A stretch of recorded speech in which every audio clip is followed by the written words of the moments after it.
kalau nggak ngurusin orang tua artinya nggak sayang gitu kan. Secara original kita bisa nggak menolak tua? Kita tetap harus menerima proses menua itu nggak bisa dihindari gitu. Kalau misalnya setelah selesai konsultasi pasti nanya, dok saya pantang makannya apa gitu kan. Karena usia 40 tahun itu yang sudah mulai tuh muncul ya penyakit-penyakit kronis ya.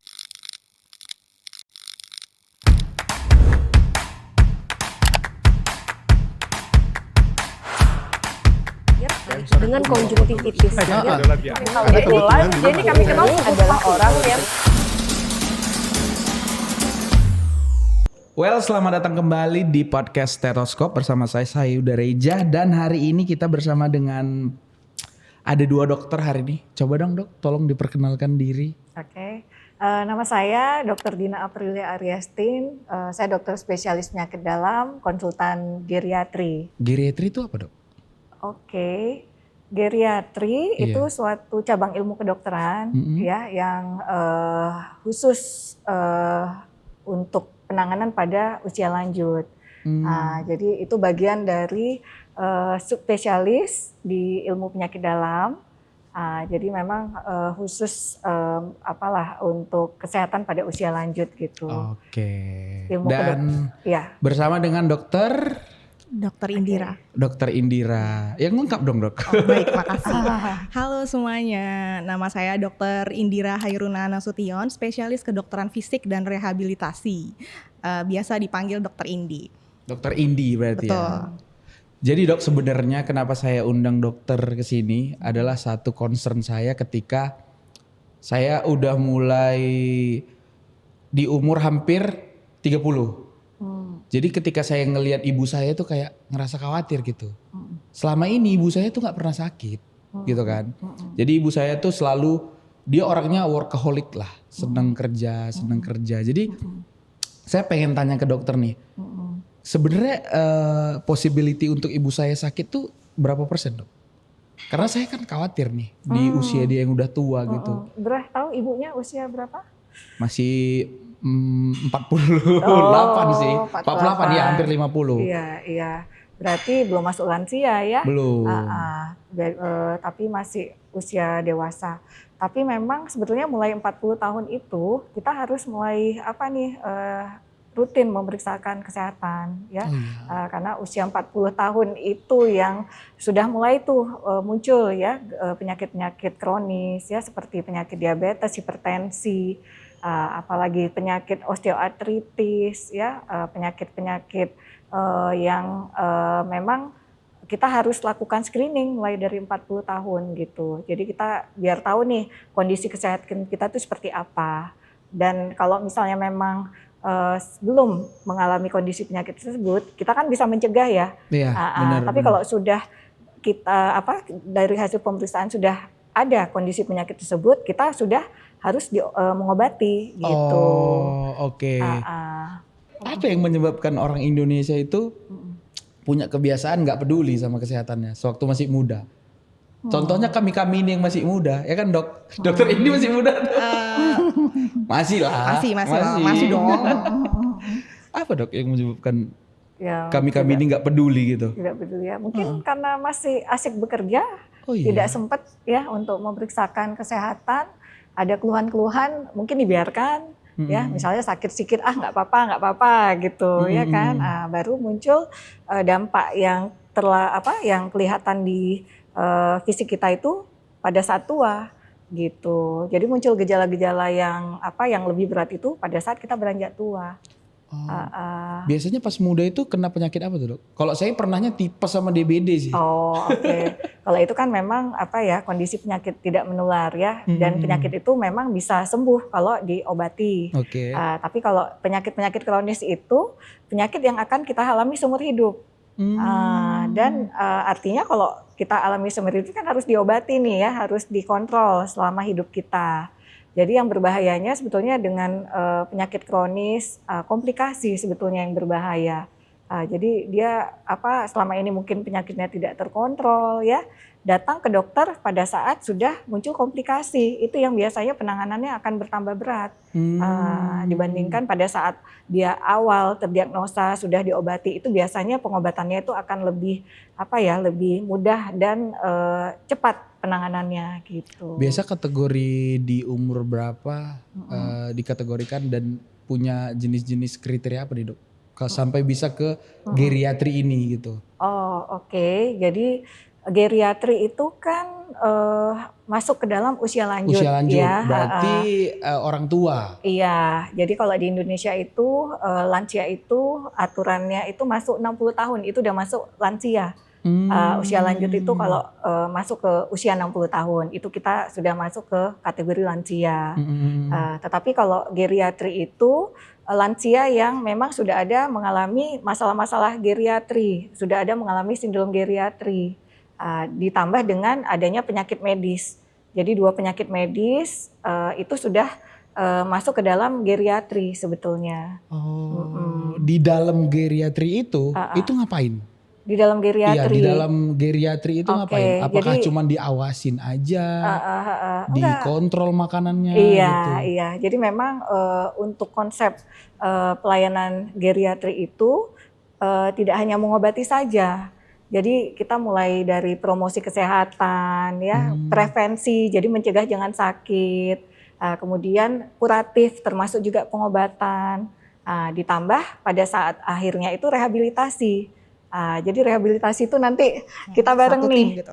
Sama dokter Indira. Iya benar-benar. Jadi yang terjadi adalah ketika rehabilitasi medis. Ini kan di lansia. Itu lansia itu ada apa aja dok? Ya, jadi lansia itu adalah izin koreksi ya dok kalau misalnya saya salah ya. Jadi kalau lansia itu kan di Indonesia tadi di atas 60 tahun. Nah itu berarti semua orang yang di atas 60 tahun itu termasuk lansia. Lansia itu termasuk orang yang di atas 60 tahun yang sehat, betul ya dok ya? Nah sedangkan kalau geriatri itu adalah lansia yang mempunyai disease ataupun medical condition minimal 2 disease ya dok. Jadi ada penyakitnya gitu, itu dinamakan geriatri. Nah khusus untuk rehabilitasi kan tadi dari pediatri atau anak-anak sampai ke geriatri. Nah jadi tujuan dari rehab geriatri itu sendiri adalah untuk memperbaiki kualitas hidup. Jadi memang quality of life. Semuanya adalah itu, bagaimana lansia ini bisa mandiri gitu. Jadi bisa lebih bugar, lebih sehat, lebih mandiri, bisa mengerjakan sesuatunya sendirian gitu. Gitu. Jadi kita harus ngerubah konsep nih sebenarnya. Kalau misalnya yang terjadi di Indonesia ataupun di Sumatera Utara sendiri, kalau nggak ngurusin orang tua artinya nggak sayang gitu kan. Iya, nah benar. padahal Iya, yang benarnya adalah kita harus sampai tua kita harus tetap fit, harus tetap bugar gitu. Iya, nah benar. itu dia tuh. Jadi fungsinya rehab ya seperti itu gitu. Itu ada metode apa aja tuh di situ? Banyak. Jadi sebenarnya geriatri ini banyak ya, cukup luas ya. Jadi memang ada sindroma. Sindroma artinya gejala-gejala yang pada geriatri gitu. Normalnya lansia itu pasti mengalami penurunan ya. Jadi dari fungsi mata, telinga, semuanya, dari kulit, otot gitu kan semuanya. Nah lansia itu fungsi ototnya juga menurun. Benar. Jadi maksudnya kekuatan ototnya juga menurun. Nah itu. Apa yang sering terjadi misalnya pada lansia? Nah biasanya itu terjadi sarkopenia namanya. Nah sarkopenia itu adalah penurunan massa otot. Nah penurunan massa otot ini dan disertai dengan penurunan kecepatan berjalan dan penurunan dari kekuatan otot. Jadi itu memang satu kesatuan. Oh makanya gitu. kadang kita sering orang tua itu yang inilah sakit pinggang lah, susah jalan gitu. Iya. Itu metode rehabnya? Nah metode rehab pertama kita harus ngelakuin screening ya. Jadi kita pasien itu datang, kita harus tahu disease-nya dulu apa, medical condition-nya apa. Jadi kita bisa screening dan sebenarnya bisa sendiri sih screening di rumah gitu. Kita ketahui ini kita sudah mengalami yang namanya sarkopenia atau belum, kita bisa screening. Nah misalnya itu ada strength, jadi pemeriksaannya namanya SARC-F, jadi strength dari kekuatan otot. Nah, bagaimana misalnya punya lansia di rumah nilai tuh gitu kan, ada sarkopenia atau enggak? Pertama kan dari kekuatannya tadi strength. Misalnya punya oma opa di rumah ataupun kakek nenek ataupun orang tua di rumah, bisa enggak orang tua itu pertama bisa mengangkat di atas 5 kilo atau lebih jadi beban. Nah, kalau misalnya bisa atau tidak atau sedikit sulit. Nah, itu kita bisa nilai tuh kan. Kemudian selain itu ambulasi kita nilai yang kedua. Ambulasi itu adalah cara berjalan. Nah, kita lihat pasien gitu, pasien atau keluarga di rumah bisa nggak jalan dalam satu lorong ini, misalnya dari tempat tidur ke kamar mandi, bisa mandiri atau enggak gitu kan. Nah, itu waktunya juga lama atau cepat gitu? Iya, butuh bantuan kah gitu kan. Ataupun bisa sendiri tapi merambat, nah berarti itu kan sedikit sulit gitu.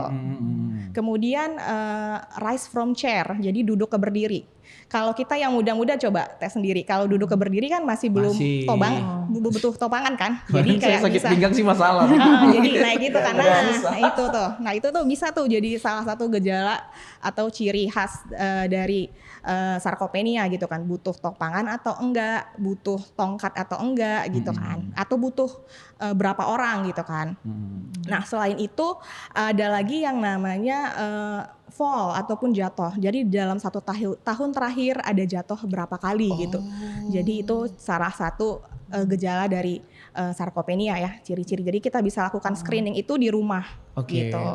Berarti ya, kan kira-kira seperti itu. Kalau metodenya seperti itu, kita kan harus peka sama orang tua, ya, betul. nenek, opa, oma gitu kan. Iya, kan, ya, memang benar. Karena banyak ya tadi penurunan fungsi, misalnya nggak bisa ada penurunan pendengaran. Ini kan memang harus lebih kali ya, kita lebih peka menghadapi pasien ya. Kalau saya nih dok punya opa oma tapi saya sibuk kerja itu gimana caranya saya ngontrolnya gitu? Gitu. Gimana saya tahu kalau misalnya opa oma saya ini udah mulai berkurang nih fungsi dari semuanya aspek badannya gitu? Itu paling sering sih itu dia ya, kalau misalnya banyak tinggal mungkin masalah kesepian. Itu hati-hati tuh kalau misalnya dia sering sendiri, nggak ada teman. Kenapa dok? Ya pastilah ya. Manusia kan butuh teman. Iya. Manusia makhluk sosial. Iya. Ya jadi kalau misalnya udah ditinggal sendiri, pasti tuh kalau ditanya pasti sedih.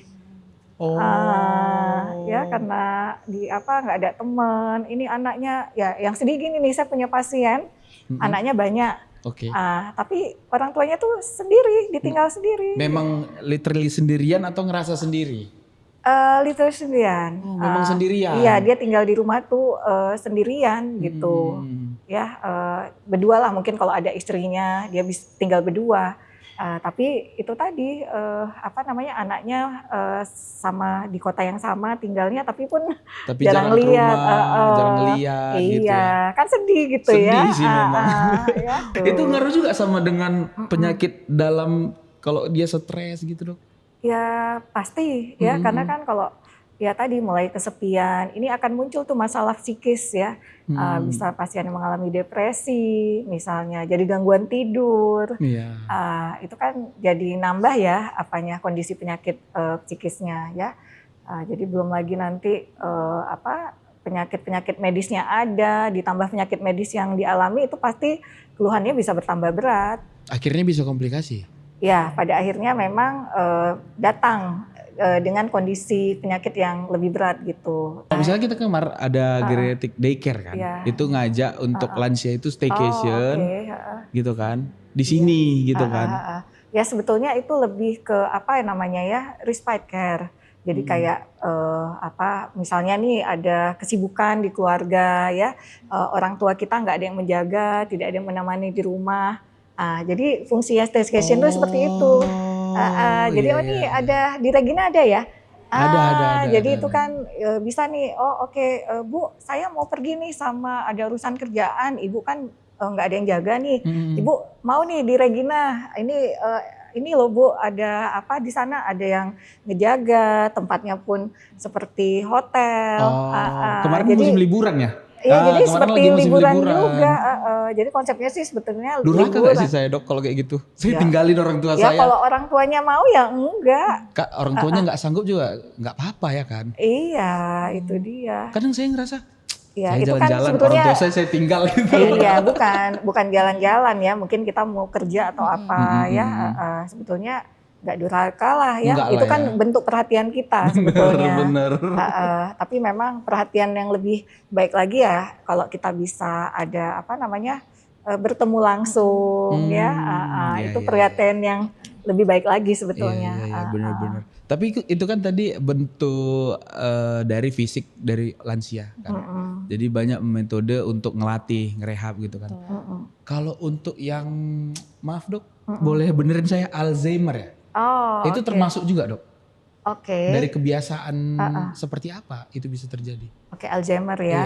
Jadi memang ada faktor resiko biasanya ya yang sebelumnya pada saat dia sebelum mengalami itu sudah dialami ya. Misalnya itu tadi kesepian. Karena itu. Iya, kurang aktivitas ya. Apalagi ya misalnya pasien mengalami depresi. Itu akan menjadi faktor resiko pasien mengalami Alzheimer ya. Tapi juga ada faktor ini memang genetik ya. Jadi memang udah ada perubahan di sel-sel otak gitu. Yang sampai sekarang pun kita belum tahu ya penyebabnya apa gitu. Iya. Itu bisa dilatih dok? Jadi mungkin maksudnya payung besarnya demensia kali ya dok? Iya, demensia. Payung besarnya namanya demensia. Demensia ini kan luas ya. Luas. Jadi kan demensia banyak ya Pak. Salah satunya disease-nya atau penyakitnya namanya Alzheimer. Jadi memang mungkin yang dimaksud adalah demensia yang sering lupa. Nah itu kan memang menyerang kognitif dan cara berpikir pasien ya. Nah untuk di terapi bisa jawabannya, bisa. Jadi kan terapi apa sih sebenarnya yang bagus buat lansia ataupun exercise apa sih sebenarnya yang bagus untuk lansia gitu kan. Nah jadi yang tadi saya bilang dasarnya lansia itu kan mengalami semua penurunan fungsi. Itu adalah proses fisiologis atau proses yang bakal kita alamin semuanya gitu kan. Nah yang paling penting adalah latihan itu multi komponen, artinya latihan multi komponen ini adalah aerobik gitu, aerobik exercise. Gunanya apa? Untuk ketahanan jantung paru. Aerobik itu contohnya seperti apa? Ya seperti bersepeda, berjalan gitu kan. Yang paling mudah untuk lansia mungkin pakai sepeda statis. Dan kemudian selain aerobik latihan apa lagi? Latihan resisten ataupun latihan beban. Jadi angkat beban. Nah itu bisa untuk lansia. Kemudian latihan apa lagi? Fleksibilitas, latihan kelenturan. Selain itu latihan apa? Satu lagi balance. Jadi kan karena mengalami penurunan fungsi itu, jadi otomatis balance-nya terganggu ataupun keseimbangan pasien terganggu. Jadi itu harus komponen itu semua harus ada di exercise atau latihan untuk lansia gitu. Apa akibatnya? Apa efeknya latihan itu? Yang pertama memang yang untuk kebugaran ya. Kesehatan kebugaran, ketahanan jantung dan paru, kemudian untuk kekuatan otot tadi, untuk mencegah terjadinya sarkopenia tadi, dan kemudian yang terakhir adalah untuk masalah kognitif gitu. Jadi untuk mencegah demensia bisa tuh dilakukan latihan-latihan tersebut gitu. Memang sudah ada penelitiannya. Justru gitu. kita harus mencegah. Iya, kita harus mencegah. Jadi konsepnya tuh mencegah supaya jangan sakit gitu. Nah, kalau untuk orang-orang seusia saya yang 20-an sampai ke 30 nih dong. Apa nih yang harus saya lakukan di saat sekarang supaya saya bisa menikmati hari tua saya, bisa melihat anak dan cucu saya gitu. Oh gitu ya. Ya pertama ini makan harus dijaga ya. Udah pasti nggak bisa karena saya nggak bisa ya. Susah kan susah ya. Tapi ya kalau bisa diimbangi dengan olahraga. Kita ini saya rasa ini ya olahraga itu belum semua nih paham ya. Bener. Jadi kalau kita bisa balance nih makan olahraga ya. Mudah-mudahan nanti tuanya juga tetap sehat gitu ya. Mengontrol penyakit, mudah-mudahan nggak kena penyakit lah, nggak datang lah penyakit itu. Gak ada yang gitu. pengen ya kena penyakit ya.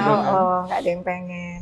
Jadi sebenarnya konsep rehab medik itu adalah memang bukan tunggu penyakitan dulu, gitu kan? Iya. Jadi konsep kesehatan itu pada dasarnya pertama promotif dulu ya. Jadi promosi kesehatan. Yang kedua adalah preventif. Itu dari semua bagian juga sama ya dok ya. Jadi memang itu preventif. Semuanya adalah preventif dulu gitu. Jadi kalau misalnya di usia muda, nah ini banyak nih pasien-pasien baik dari kabupaten maupun di kota. Kalau misalnya setelah selesai konsultasi pasti nanya, dok saya pantang makannya apa gitu kan. Nah, pasti rata-rata gitu. Tapi hampir nggak pernah pasien nanya, dok saya exercise-nya apa, saya nggak pernah olahraganya apa. Nah padahal exercise itu nggak kalah penting sebenarnya gitu. Bener. Ih bener lagi. Bener dok, ya. Saya nggak boleh makan apa ya? Dia nggak nanya, saya harus olahraga apa? Benar. Jadi olahraga apa aja dok yang mendukung untuk nanti bisa kuat lah di hari tua? Kalau yang masih muda sih pertama ya tetap ya aerobik dulu ya. Aerobik kan untuk ketahanan jantung paru ya, untuk lebih kebugarannya. Nah, yang pasien jarang itu adalah yang nggak tahu tuh latihan angkat beban ataupun latihan kekuatan. Latihan angkat kekuatan tuh penting ya. Jadi itu untuk kepadatan tulang. Jadi kita tuh butuh latihan beban untuk ototnya lebih kuat, tulangnya juga tidak gampang keropos. Nah, itu tuh penting itu. Gym lah ya. Iya, nge-gym angkat beban. Ya sekarang tuh lagi ngetren tuh gym Iya, ya. Nggak hanya orang muda, tapi lansia pun udah mulai ini loh. Iya, cukup banyak lansia yang ya udah setidaknya walaupun nggak berat-berat kali, setidaknya itu ngangkat aja gitu loh, melatih otot gitu. Iya, memang konsepnya untuk latihan pada lansia itu start slow, go slow. Jadi memang dimulai dari yang intensitas ringan dulu, ringan ke moderate gitu. Jadi memang yang kita ringan-ringan coba dulu. ringan dulu. Iya.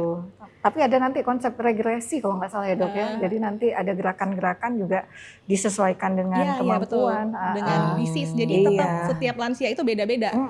Jadi memang konsepnya aerobik, misalnya aerobik ya. Semua lansia misalnya dapat latihan aerobik, tapi beda-beda nih aerobik yang bagaimana kita harus bedain gitu. Karena kan penyakit lansia juga beda-beda ya. Jadi itu kondisi nanti untuk rehabilitasinya akan disesuaikan dengan kondisi penyakitnya. Ya pada intinya kita harus tahu dulu nih kenapa gitu kan. Dulu. Kenapa habis itu baru kita bisa nyari solusi, harus diapain, harus direhabilitasi seperti apa. Rencana rehabilitasinya seperti apa, akan dibuat plan ya dok ya. Iya, program latihan namanya. Program latihan. Makanya saya kemarin, saya tadi mikir kan kalau ngomongin lansia, habis itu rehab medik, zaman sekarang mungkin mereka sayang, aku nggak kenapa-kenapa kok gitu, aku nggak kenapa-kenapa, ngapain aku berobat atau ngapain aku medical check up gitu kan. Dan pada akhirnya di suatu hari nanti ketika sakit mereka bakal habis-habisan tuh dok supaya berobat. Ya benar. Iya kan? Iya, itu kan biaya akan menjadi lebih mahal kan. Bener-bener mereka bakal ngelakuin apa aja untuk berobat ketika dia udah sakit gitu. Iya, dan memang dari penelitian kalau lansia itu udah sakit, apalagi kalau udah kondisinya frail ya dok ya, udah kondisi rapuh, itu masa rawatan akan jadi lebih lama. Iya, benar-benar. Kan jadi ya gitulah. Iya. Kalau bisa memang harus secepatnya kita tahu, secepatnya kita antisipasi gitu. Begitu. Supaya nggak bisa makin lama. Kayaknya ada yang mau ngasih kue nih. Iya. Nih nggak boleh nih banyak-banyak nih kayak gini. Sesekali boleh ya. Dok, untuk kondisi makanan seperti itu dok, iya masa nggak boleh kita makan enak gitu kan? Boleh siapa kan? Bilang nggak enak. Tapi harus dikontrol lagi-lagi. Iya benar. Harus dibarengin olahraga. Karena mindset orang ya kan. Aduh makan gula nggak bagus, makan ini nggak bagus. Sebenarnya bisa-bisa aja. Iya. Gitu kan. Makasih. Betul. Silakan. Nenek Fani itu dia tuh susah dibilangin banget. Dia tuh nggak pakai tongkat. Tapi dia masih sering berladang dok. Nah jarak dari rumah ke ladang itu kayak naik angkot gitu. Dia sering sekali naik angkot sendirian gitu dok. Dan tiba-tiba nggak pulang gitu. Ternyata dia di ladang, kelamaan di ladang jadi nggak bisa pulang. Itu wajar atau nggak sih dok? Apalagi 92 tahun, apa sebaiknya kami keluarga nggak bolehin dia berladang gitu dok? Tapi takutnya kalau nggak dibolehin dia malah makin stres gitu. Itu gimana ya dok kalau misalnya kayak gitu? Itu udah bagus banget sih. Maksudnya masih bisa ke ladang, masih bisa aktivitas ya. Artinya saya rasa kualitas hidup masih baik loh. Di satu sisi memang banyak ya saya lihat juga mungkin udah dianggap udah tua, sudah ada semua, jadi malah dilarang loh. Ada loh yang seperti itu. Anaknya jadi nggak mau, ibu nggak usah lagi nih ngerjain kerjaan rumah kan udah ada pembantu. Ibu nggak usah lagi nih kemana-mana gitu. Ibu di rumah aja misalnya. Ya, tapi satu sisi memang ini pada akhirnya akan menurunkan kondisi lansia tersebut sebetulnya. Jadi kalau saya sih ya kalau ibunya memang mau suka ya udah, cuman mungkin ditemenin lah ya. Iya. Berarti secara nggak langsung dokter bilang bagus nggak dok kalau misalnya udah tua seperti itu masih pengen beraktivitas? Wah, bagus ya? bagus. Justru bagus ya? Iya. Justru memang harusnya seperti itu ya dok. Iya. Iya, mungkin saya sedikit nambahin boleh ya? Boleh. Jadi Dok. kan tadi kasusnya pergi berladang sendirian ya, terus di ladang sampai lupa waktu dan segala macam. Nah itu kalau di rehab sih kita assess dulu nih, kita bisa lakukan anamnesis atau tanya ke pasiennya kenapa ini lupa gitu kan?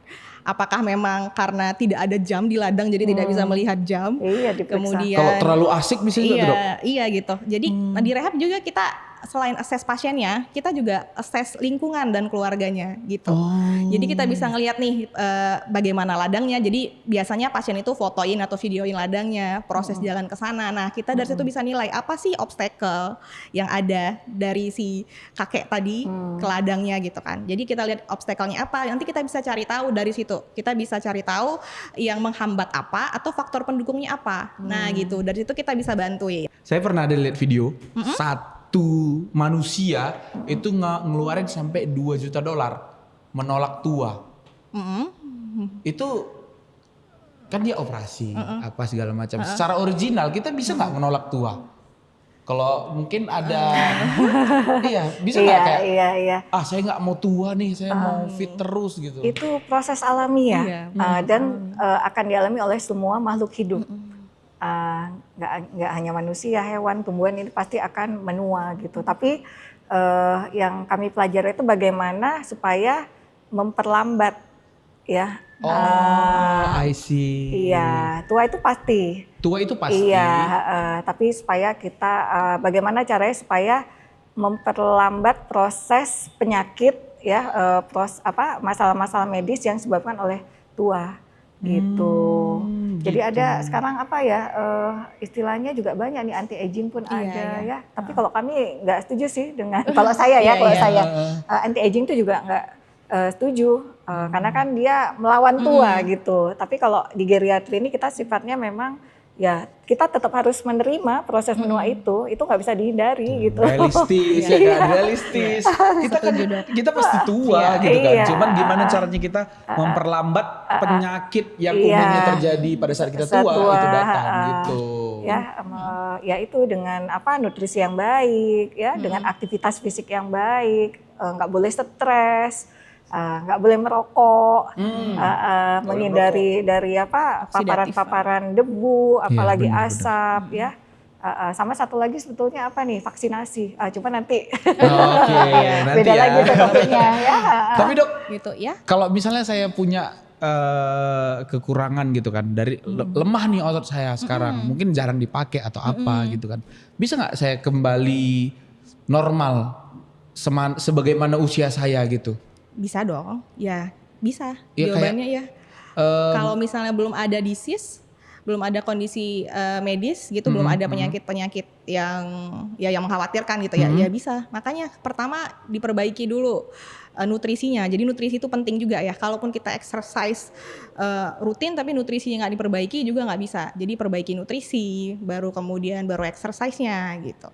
Kita juga di geriatri juga ada medical check up loh. Oh iya. Iya. Iya. Jadi kita lakukan screening ya semua masalah-masalah. Status nutrisinya kita nilai, status kognitifnya kita nilai, status depresinya ya. Kalau kan banyak orang rehab nih kan. Rehab itu kan simpelnya gini, rehab itu kan dari sakit jadi sembuh. Bukan. Iya. Justru rehab itu adalah mengoptimalkan kemampuan pasien. Nah, gitu. Iya. Jadi kalau misalnya nih penyakit yang biasa sakit gula atau DM, nah itu kan nggak mungkin sembuh total. Benar. Jadi kan kita bagaimana caranya pasien ini mempunyai DM tapi dia tetap fungsional, bisa mencapai kemampuan fungsional yang ia miliki, gitu. Oke. Gitu sih secara umumnya ya gitu. Ada saran nggak dok untuk anak muda? Ya mungkin kalau misalnya orang tua yang denger ini mungkin udah nggak ini lagi lah, nggak bisa terkonsumsi secara keseluruhan. Tapi ya kalau misalnya orang-orang yang nonton, anak muda, anak-anak atau bapak-bapak, ibu-ibu yang punya orang di rumah lansia yang udah mulai menuju masa di mana sakit-sakitan itu, ada saran nggak? Ya saran saya rutin memeriksakan kesehatan ya sejak usia 40 Jadi di situ akan dikenali nih masalah-masalah medisnya, masalah-masalah kesehatannya apa, sehingga pada saat tua ya kita bisa penyakit-penyakit itu akan terkontrol. Dokter Indira ada yang mau disampaikan kepada teman-teman semuanya? Saya rasa dari dokter udah cukup ya. Ya itu tadi memang pertama nutrisi, kemudian sering exercise. Jadi exercise itu misalnya aerobik minimal berapa kali, bisa sampai 3 sampai 5 kali dalam 1 minggu. Nah minimal sekali exercise itu 30 menit per hari. Nah itu sebenarnya udah cukup. Kita misalnya masih muda nih cukup lari pagi 30 menit atau jalan kaki 30 menit satu hari. Nah itu kan sebenarnya dari 24 jam 30 menit udah cukup ya. Padahal kita scroll TikTok ataupun Instagram bisa sampai berjam-jam. Gak kerasa udah 2 jam gitu kan. Iya gue tiduran gitu. Jadi dimulai dari hal-hal yang kecil aja dulu gitu. Nanti lama-lama jadi kebiasaannya kan. Tapi kalau dokter bisa kasih tahu seberapa penting geriatrik konsultan ini di dunia medis? Aduh, penting banget. Penting banget kan? Iya, penting banget ya. Mungkin di Indonesia tuh masih sedikit ya. Tapi kalau di luar negeri, terutama di negara kayak Jepang, Taiwan, di Eropa, itu karena populasi di sana tuh lebih banyak yang lansia kan. Iya, benar. Jadi lansia itu dokter geriatri itu lebih diperlukan. Dok, makasih banyak ya, udah datang dan ngebahas hal kompleks ini, ya kan? Hal kompleks karena memang geriatrik tuh ternyata bukan cuma sekedar medis ya, ternyata itu faktor-faktor yang lain juga berpengaruh gitu kan. Ada yang mau ditambahin dok? Atau sudah? Nanti kita bisa ngobrol-ngobrol lagi. Mungkin topik lain lagi ya. Topik lain lagi boleh. Ini kita kasih awareness dulu nih tentang geriatrik, rehab medik, karena itu kayak penting ya, satu kesatuan juga gitu loh, untuk ibu kita bisa, untuk oma kita bisa, kakek karena nenek. itu ya sesuai siklus hidup, ada anak, dewasa, kan masuk lansia. Iya. Jangan lupa, dulu kita kecil dirawat loh sama orang tua kita, masa orang tua kita sakit nggak mau kita rawat kayak gitu. Iya, nanti kan kita tua juga. Makasih banyak. Makasih. Nanti kita ngobrol-ngobrol lagi masalah yang lain yang lebih spesifik lagi kita ngobrol. Dokter Indira, makasih banyak ya dok ya. Sama-sama. Nanti kita ketemu lagi. Bye-bye. Bye-bye. Dadah.